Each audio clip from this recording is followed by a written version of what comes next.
75 साल हो गए आज़ादी को, लेकिन आज भी हमारी रसोई गैस की आग दूसरे देशों के हाथों में है। 7 मार्च को आपका सिलेंडर 60 रुपये महंगा हो गया। किसी ने कोई सवाल नहीं पूछा, कोई बहस नहीं, कोई जवाब नहीं, बस एक नोटिफिकेशन आया और नई कीमतें लागू।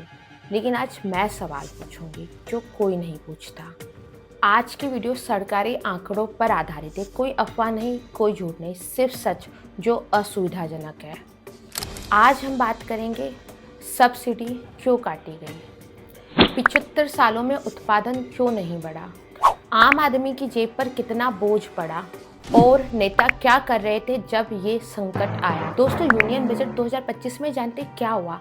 एलपीजी सब्सिडी 27% घटा दी गई, 15,121 करोड़ से 11,085 करोड़ कर दी गई। ये वही बजट था जिसमें नेताओं ने कहा हम गरीबों के साथ हैं।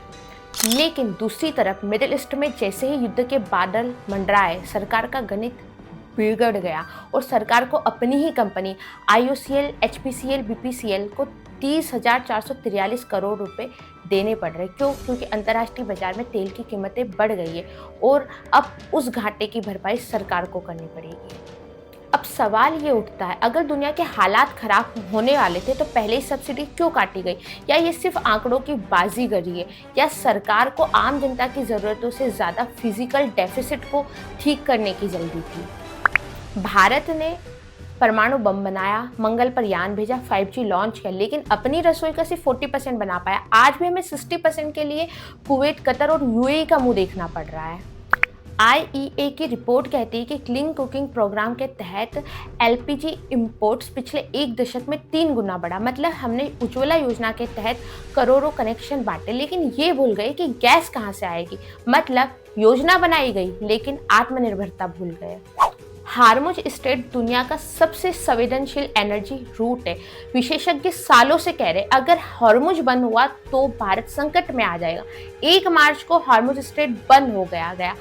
सरकार ने रिफाइनरी को आदेश दिया सिर्फ LPG बनाओ, सिलेंडर के दाम बढ़ा दिए गए। मतलब संकट का बोझ आम आदमी पर, नीति की विफलता छुपा ली गई। सवाल यह है, अगर पता था कि हम 60% आयात करते तो वैकल्पिक रास्ते क्यों नहीं खोजे गए?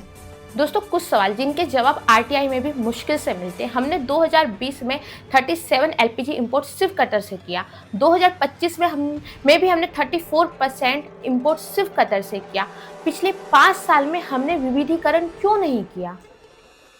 बायोगैस और सोलर कुकिंग पर सरकार ने LPG के मुकाबले कितना खर्च किया? और जब क्रूड ऑयल $120 के पार था तब हमारे पेट्रोलियम मंत्री कहाँ थे? किस देश में थे? किस बैठक में थे? ये सवाल असुविधाजनक है, इसलिए इनके जवाब नहीं मिलते। दोस्तों, हिसाब लगाइए, एक मिडिल क्लास फैमिली 1 महीने में 1.5 सिलेंडर यूज़ करती है। मतलब कि उसे महीने में 90 रुपये अतिरिक्त देने होंगे और पूरे साल में 1,080 रुपये का अतिरिक्त बोझ पड़ेगा। और ये तो सिर्फ शुरुआत है, अगर युद्ध लंबा चला तो यह कीमतें 200-300 के पार भी जा सकती है। मतलब कि गरीब परिवार फिर से चूल्हे पर आ जाएगा। मतलब एक युद्ध के कारण पूरी उज्ज्वला योजना खाक। दोस्तों, हम नारे सुनते आए, आत्मनिर्भर Bharat, make in India, energy security, लेकिन हकीकत यह है कि घरेलू गैस उत्पादन में निवेश ना काफ़ी है। बायोगैस नीति सिर्फ कागजों पर है, सोलर कुकिंग सिर्फ पायलट प्रोजेक्ट है और आयात विविधीकरण के नाम पर वादे ही वादे। जब तक नीति नहीं बदलेगी, हर युद्ध, हर संकट आपकी रसोई, आपकी जेब से जलेगी। दोस्तों, मैंने जो आज सवाल उठाए वो किसी पार्टी के खिलाफ नहीं, बल्कि उस व्यवस्था से जो दशकों से नहीं बदली। एक जागरूक नागरिक का फर्ज है सवाल पूछना, तो आप भी पूछिए अपने नेता, अपने प्रतिनिधि से। अगर आपको यह वीडियो ज़रूरी लगी हो तो लाइक करें, सब्सक्राइब करें और शेयर करें हर उस एक इंसान को जो सच जानना चाहता हो। मिलते हैं अगले वीडियो में।